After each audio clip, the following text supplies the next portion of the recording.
Football বিশ্বকাপ কি শুধুই একটা টুর্নামেন্ট নাকি পর্দার পেছনের কোনো নোংরা রাজনীতি? ফুটবল ইতিহাসের সবচেয়ে সহিংস, মারকুটে এবং কুখ্যাত বিশ্বকাপ হলো 1962 সালের চিলি বিশ্বকাপ, যেখানে ফুটবল ম্যাচগুলো রূপ নিয়েছিল রণক্ষেত্রে। রেফারিরা বিক্রি হয়েছিল ওপেন মার্কেটে, আর ফিফা পক্ষপাতিত্ব করে কাপ তুলে দিয়েছিল এক পরাশক্তির হাতে।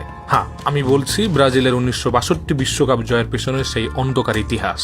কিভাবে সব নিয়ম বুড়ো আঙুল দেখিয়ে চ্যাম্পিয়ন হয়েছিল সেলেসাওরা, জানতে হলে ভিডিওটি শেষ পর্যন্ত দেখুন। 1962 সালের পুরো টুর্নামেন্ট জুড়েই চলছিল এক অদ্ভুত হিংস্রতা। ফুটবলাররা বল সেরে প্রতিপক্ষর হার ভাঙতে ব্যস্ত ছিলেন।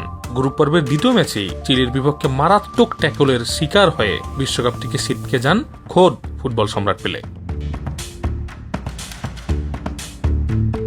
চিলি বনাম ইটালির ম্যাচটি ফুটবল ইতিহাসে ব্যাটেল অব সান্তিয়াগো বা সান্তিয়াগোর যুদ্ধ নামে পরিচিত, যেখানে লাথি, ঘুষি, নাক ফাটিয়ে দেওয়া কি হয়নি। পরিস্থিতি সামলাতে পুলিশকে চারবার মাঠে নামতে হয়েছিল।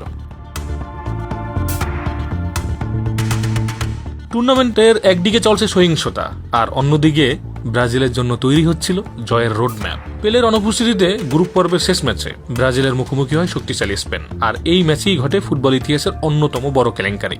ম্যাচে স্পেন তখন দারুণ সন্দেহ। হুট করেই স্পেনের এক খেলোয়াড়কে বক্সের ভেতর ফাউল করা হয়। চিলির রেফারি সার্জিও বুস্টামান্তে পেনাল্টি দিতে অস্বীকৃতি জানান। বিতর্ক কিন্তু এখানেই শেষ নয়। একটু পরেই স্পেনের একটা দুর্দান্ত ওভারহেড কিক থেকে গোল হয়, কিন্তু রেফারি সম্পূর্ণ অন্যায়ভাবে সেই বৈধ গোলটি বাতিল করে দেন। ব্রাজিল ম্যাচটি 2-1 গোলে জিতে নকআউটে যায়। পরবর্তীতে জানা যায় ল্যাটিন আমেরিকান রেফারিরা ইউরোপিয়ান দেশগুলোকে বিদায় করতে পক্ষপাতিত্ব করেছিলেন। স্পেনের সাথে সেই অন্যায় না হলে ব্রাজিল গ্রুপ পর্বেই বাদ পড়ে যেত।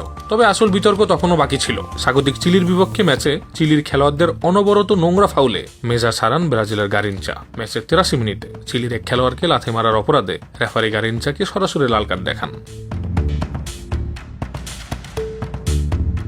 তখন স্বয়ংক্রিয় নিষেধাজ্ঞার নিয়ম না থাকায় ফিফা ডিসিপ্লিনারি কমিটি ওপর শাস্তি মওকুফের পূর্ণ ক্ষমতা ছিল। ব্রাজিলের প্রধানমন্ত্রী ও ব্রাজিলের ফুটবল কর্মকর্তাদের প্রচন্ড রাজনৈতিক চাপের কারণে ফিফা বিষয়টিকে নমনীয়ভাবে দেখতে বাধ্য হয়। তবে সবচেয়ে রহস্যজনক বিষয় হলো শেষ মুহূর্তে প্রধান সাক্ষী লাইন্সম্যান রহস্যজনকভাবে নিখোঁজ হন।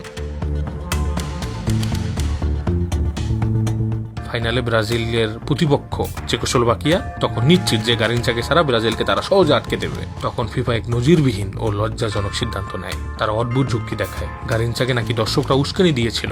এই অজুহাতে ফিফা গারিনচাকে ফাইনাল খেলার বিশেষ অনুমতি দেয়। ফাইনাল ম্যাচে চেকোস্লোভাকিয়ার বিরুদ্ধে মাঠে নামে গারিনচার ব্রাজিল।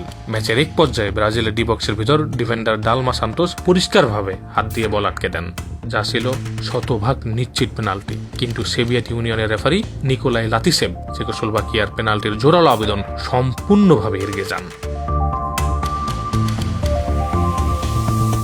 অনেকে বলেন ফিফা রেফারি প্যানেল আগে থেকেই ঠিক করে রেখেছিল লাতিন আমেরিকার ব্রাজিলকে ট্রফিটা দেওয়া হবে। শেষ পর্যন্ত সেই গারিনচার অ্যাসিস্ট ও দারুণ পারফরমেন্সে 3-1 গোলে ম্যাচ জিতে চ্যাম্পিয়ন হয় ব্রাজিল। মাঠের পারফরমেন্সে 1962 সালে ব্রাজিল দল দুর্দান্ত ছিল, তাতে কোনো সন্দেহ নেই। কিন্তু স্পেনের গোল বাতিল, গারিনচাকে ফাইনাল খেলতে দেওয়া আর ফাইনালের পেনাল্টি বিতর্ক,